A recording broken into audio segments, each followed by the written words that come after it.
Hello বন্ধুরা, তোমরা সবাই কেমন আছো? আশা করি তোমরা সবাই অনেক ভালো আছো।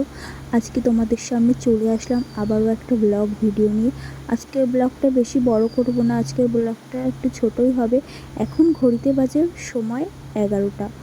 শ্বশুরমশাই বাজার থেকে তরকারি এনেছে আর মাছ এনেছে। আজকে যেহেতু ইলিশ মাছ এনেছে আর তার সাথে এনেছে ডাঁটা, কুমড়ো আর পুঁই শাক। আজকে বাড়িতে পুঁই শাকের মাথা দিয়ে ইলিশ মাছ রান্না হবে আর ডাঁটা কুমড়ো দিয়ে ইলিশ মাছের ঝোল রান্না হবে।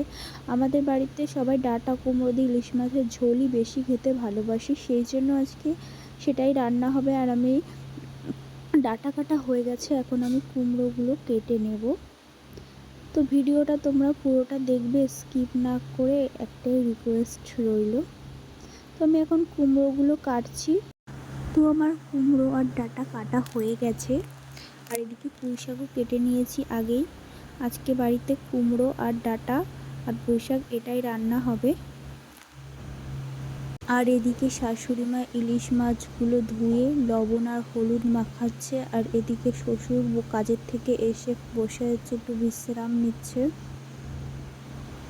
আর বলছে, দেখ আমাকে কয়দিন হয়ে গেল, দেখ বুড়ো বুড়ো লাগছে, তাই না? তো খুবই মজা করে আমরা থাকি একসাথে সবাই মিলে। এটা একটা বড় আনন্দের, তাই না বলো?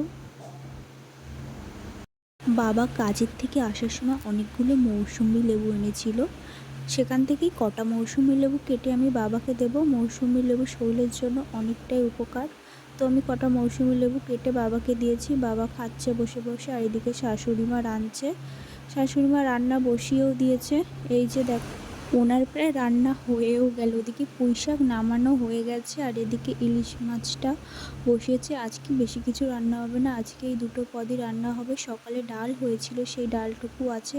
ইলিশ মাছ প্রায় হয়েই এসেছে, আর একটু ফুটলেই নামিয়ে দিতে হবে।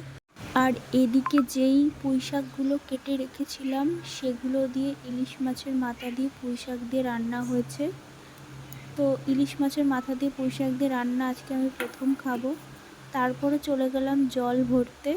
বাবা এক বালতি জল এনে রেখেছিল, সেগুলোই বোতলে ভরবো এখন। তো আমি জলগুলো বোতলে ভরি, তারপরে আবার তোমাদের সাথে দেখা হচ্ছে। তো এরপরে খাওয়া দাওয়া করে দুপুরবেলা ঘুমিয়ে পড়েছিলাম। তারপর হচ্ছে কখন বিকেল হয়ে গেছে টের পাইনি। তারপর যখন বিকেল হলো ভাবলাম কিছু খাই, তো ঘরে দুধ ছিল, দুধটা জ্বালিয়ে একটু বিস্কুট দিয়ে খেলাম। অনেকক্ষণ খালি পেটে ছিলাম, সেই জন্য। তো ভিডিওটি ভালো লাগলে সাবস্ক্রাইব করো আর পাশে থেকো।